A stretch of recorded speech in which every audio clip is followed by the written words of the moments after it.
Get in. Good afternoon, everyone.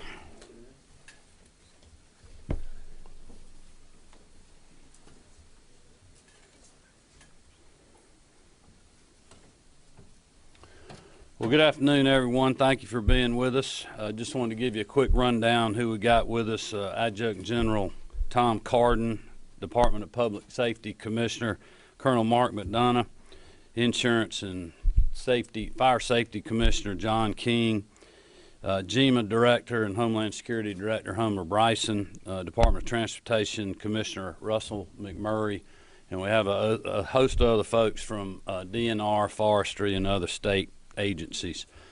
We just have received an updated briefing from the National Weather Service officials and emergency management personnel.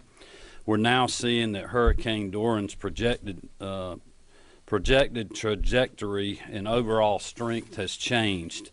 We could see the impacts along coastal Georgia with storm surge and higher waves this weekend. Impacts to inland locations of South Carolina and central Georgia are possible as early as Sunday night into Monday on Labor Day as outer rain bands move across. Tropical storm force winds greater than 39 miles an hour may extend more than 100 miles from the center of the storm. Forecasted rainfall amounts over South and central Georgia are expected to be 2 to 4 inches through early next week. But this could change significantly based on Dorian's track beyond initial landfall this weekend. At 7 a.m. this morning, we have activated the State Operations Center at Level 2. We remain in constant contact with Governor DeSantis' office in Florida, as well as Governor McMaster's office in South Carolina. We've also been in regular communication with the White House to monitor the situation, and they've assured us that they're ready to assist anywhere in the Southeast if needed. We also can deploy resources through the National Guard, the Georgia State Patrol, and the other federal and state and local agencies mentioned earlier. Here's where you should go for up-to-date information as the storm develops. www.gema.gov, 1-800-TRI-GEMA.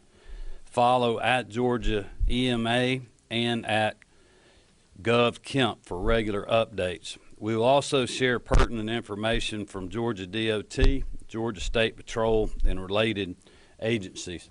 I will tell you that I want to urge our citizens to be ready to move very quickly. We still don't know a lot about the initial or the path that this storm will take.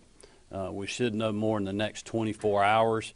There's a lot of moving parts right now that our counterparts in Florida are dealing with, and that we're also preparing for as well for whatever happens. So with that, we'll be glad to open it up to questions. Richard? Has there been any talk about beginning contraflow or beginning to preset assets in areas you think it may be? Well, Colonel McDonough can tell you more about what he's been doing. I'll just tell you from the highlights that I've heard, we certainly haven't gone that far yet. What we're preparing for is the potential for Florida to do evacuations, which will affect traffic in Georgia. That's something else I think as citizens need to be thinking about. If we get a big traffic flow from Florida, it's going to disrupt traffic for our Georgians that are traveling over the holiday weekend. I know that Colonel McDonough has been already doing sweeps on the road. I think DOT's doing that as well to remove abandoned vehicles, to start preparing with the industry folks for gasoline supplies and other things of that nature that this team has experienced in the past. Colonel, did you have anything else you wanted to add to that? Yes, sir. Okay. Anyone else? Has there been any thought yet, either preemptive emergency declarations or the order about gouging? Well, we have both of those things and many other on our radar. I would have told you last night I thought we'd be doing that right now, but the storm slowed. The good thing about the storm slowing, it gives us more time to prepare. The bad thing is it continues to build the intensity of the storm, which we've now seen it's projected to be a Category 4 hurricane. So those kind of things are definitely on our radar. We're just trying to get some more information from the Weather Service and others on exactly what we're going to be seeing in Georgia. There's all kind of different models that are going every which way, East Coast to West Side into the Gulf, and I just, we need a little more time before we can go there. What would you tell people, Governor, who have their vacation plans? Should they be canceling plans at this point?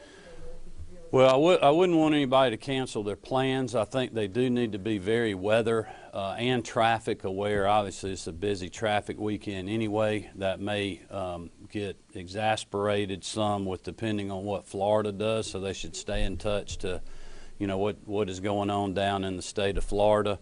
Also, for folks that are on the coast this weekend, last night I thought we might be telling people, you might want to think about changing your plans. I wouldn't want to tell people that right now. It's definitely, I think, going to be a nasty weekend on the coast, but if you're still going, you need to watch for common sense things like rip currents and other things, bigger waves than normal. The tides are already high because of the full moon cycle that we're in. Just try to be smart in regards to those situations, and we'll certainly have more information later in the day or certainly first thing in the morning. Governor, you mentioned the Operations Center activated this morning. What does that look like? What are you guys doing? Who are you coordinating with? Yeah, I may let Homer speak to that. He can probably tell you a lot more about what they've been doing throughout the day, but it's quite a bit. We've activated, we brought in our state partners through emergency support functions. They have lead roles in those and support roles in those, so they're getting in place, getting spun up, much of what the governor just spoke about. We've also started county calls. We had our first county call this morning at 9 o'clock. We spoke with all 6 of the coastal counties to sort of assess their needs, to see where they are and to compare notes and make sure that we're supporting them and getting them the resources that they think they will need. The county calls will continue on a daily basis. We began calls with FEMA and our federal partners yesterday also. That will continue on a daily basis. So now we're sort of in that position of posturing, mobilizing resources, and preparing to respond where and if needed. One model has the storm tracking over southwest Georgia, Bainbridge, Albany, places that were hit hard by Hurricane Michael. What have you said or heard from folks down there about their preparedness? We will, as the track changes, the county EMA directors in those areas, they have National Weather Service offices that they typically call in and get daily reports when you have a storm of this magnitude.